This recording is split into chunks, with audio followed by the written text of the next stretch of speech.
Yeah, you were present at the creation, George, March 12th. Yes. You were there. I wondered if you can, if you don't mind, walk us through. I mean, from the whole thing. What was it like to go through that night and take it from there?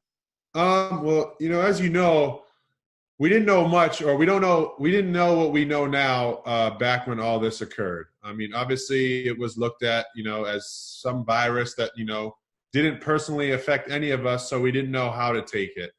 Obviously, it was a normal trip. We had just played Toronto the night before, and the next day we had flew down to, Oklahoma City. And, Rudy had a cold that you would think anybody would have, and nobody thought anything of it. And, but obviously the training staff had gone in and said, hey, just for precautionary reasons, we're going to have you tested for coronavirus. So the next morning we wake up, shoot around, no Rudy. And then we kind of hear rumors of that he tested negative for strep, the flu, and different things like that.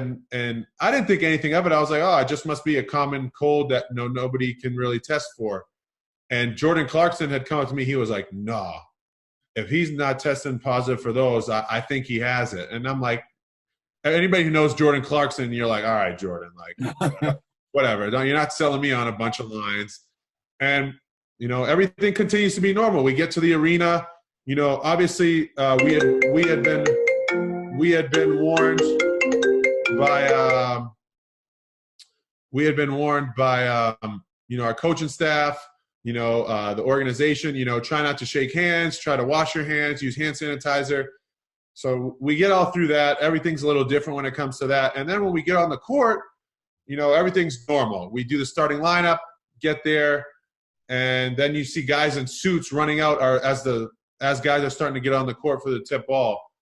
And that's when I started to realize, I thought to myself, is Oklahoma City saying they don't want to play us because we could potentially have someone that has coronavirus? And I kind of made it like are the Thunder really going to be this petty and not play this game? Because it was a big game. It was the 4-5 game. And if they beat us, they move into fourth place. And if we don't play each other, then, who knows what could happen? So that's what I was initially thinking.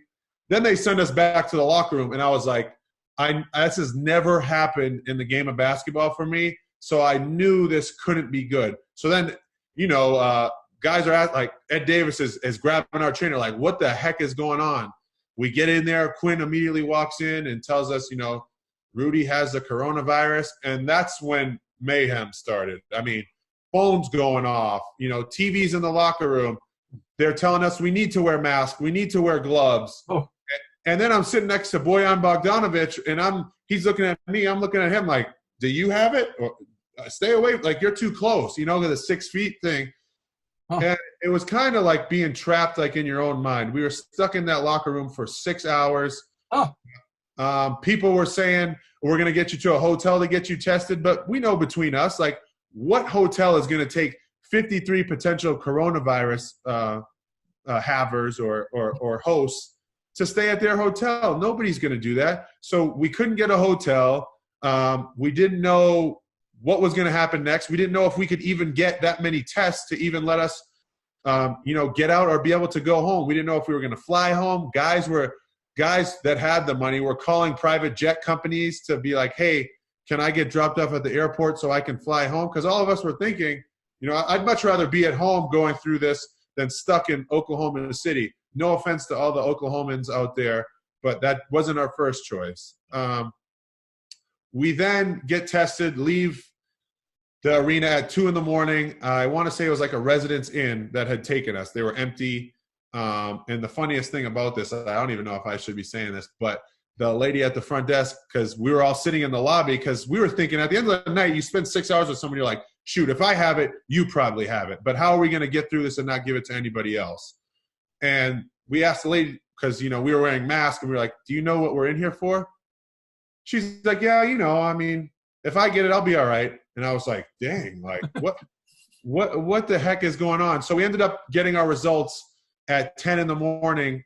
And obviously, we knew Rudy had it, and we were all in a group chat, and all of us were texting like, yeah, like, I'm good. Yeah, I'm good. Like, once they got the phone call, and obviously Donovan had told us, yeah, guys, you know, I contracted the virus.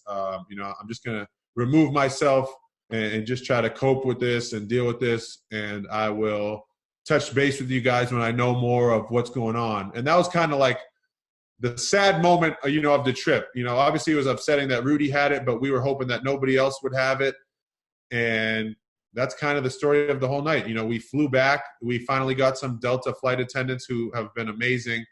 You know, they've done our trips before, but just to come get us and bring us back to Salt Lake. And then I was stuck in my apartment, you know, for 14 days. People would deliver groceries and I'd give them a squirt of hand sanitizer. I didn't even have to tip them, Bob.